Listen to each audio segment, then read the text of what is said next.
Ֆիզիկական երևույթ՝ ալիքի երկարությունը։ Մենք վերցրեցինք ջրի վրա ալիքներ դիտելու համար նախատեսված սարք և տատանումների ստեղծող գեներատորին ամրացրեցինք հարթ սալիկ։ Այսպիսի սալիկը ստեղծում է ուղիղ կատարներով ալիքներ։ Այս պահին գեներատորը աշխատում է 10 հերց հաճախականությամբ և սալիկը կատարում է 10 տատանում վայրկյանում։ Կյուվետի հատակին կպցված են միմյանցից 20 սմ հեռավորության վրա գտնվող երկու մեկուսիչ։ Ալիքները լավ տեսնելու համար լուսանկարում ենք պատկերը։ Լուսանկարում նշված կետերի միջև տեղավորվել է 10 շերտ կատարից կատար։ Այսինքն հարևան կատարների միջին եղած հեռավորությունը 2 սմ է, այդ հեռավորությունը կոչվում է ալիքի երկարություն։ Հաշվենք, թե ինչ արագությամբ են շարժվում ալիքի կատարները։ 1 վայրկյանում սալիկից դուրս է գալիս 10 կատար, և առաջին կատարն անցնում է 10 ալիք երկարություն, այսինքն 20 սմ։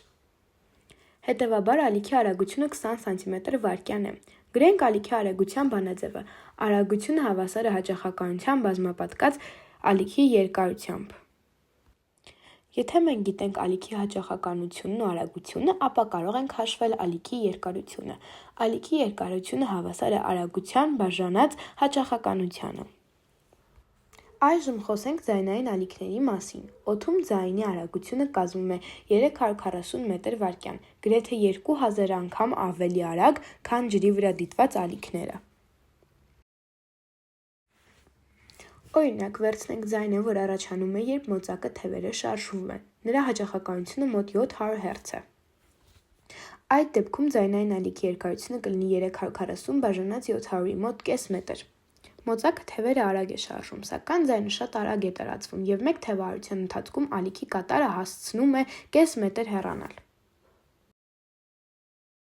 Կատարենք ևս մեկ փորձ։ Գործարկենք կարճ ալիք 20 հերց հաճախականությամբ և կյուետի տեղադրենք լայն էկրան։ Էկրանի հետևում առաջանում է ստվեր, ալիքը դրա միջոցով գրեթե չի անցնում։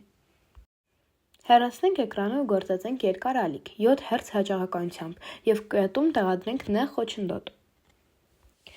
Ալիքը շրջանցում է խոչընդոտը և նորից միանում է նրա հետևում։ Պարզվում է, եթե խոչընդոտի չափերը փոքր են ալիքի երկարության համեմատությամբ, ապա ալիքը իրեն պահում է այնպես, կարծես խոչընդոտը գոյություն չունի։ Ձայնային ալիքներն էլ են իրենց նույն կերպ պահում։ Եթե ձայնը ցածր է, ապա մենք այն կլսենք, նույնիսկ եթե կանգնած լինենք խոչընդոտի հետևում, իսկ եթե բարձր, ապա կհայտնվենք ձայնային ստվերում։ Եկեք գնահատենք ինչ հաճախականություն պետք է ունենա ձայնը, որպեսզի կարողանա շրջանցել 5 մետրանոց ամառանոցը։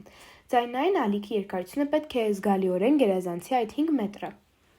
Հաճախականությունը ալիքի արագությունն է բաժանած երկարությանը։ 340-ը բաժանում ենք 5-ի, ստանում ենք մոտ 70 հերց։ Այդ հաճախականությունը համապատասխանում է շատ ցածր ձայնի։ Ստացվում է, որ մարդկային խոսքի սովորական ձայները չեն կարող շրջանցել նման խոչընդոտը։ Գոնե տունը դրանց զգալիորեն կնվազեցնի։ Էկրաններով փորձը ձևափոխենք։ Գործարկենք կարճ ալիք և տեղադրենք երկու էկրան այնպես, որ նրանց միջև առաջանա լայն բացվածք։ Էկրանների հետևում առաջանում են կողային ստվերներ։ Այժմ թող ալիքը լինի երկար, իսկ բացվածքը՝ նեղ։ Տեսեք, ալիքը բացվածքից հետո տարածվում է շրջանաձև բոլոր կողմեր։ Շնորհակալություն, ձեր հետ էր Աննա Ոսկանյանը։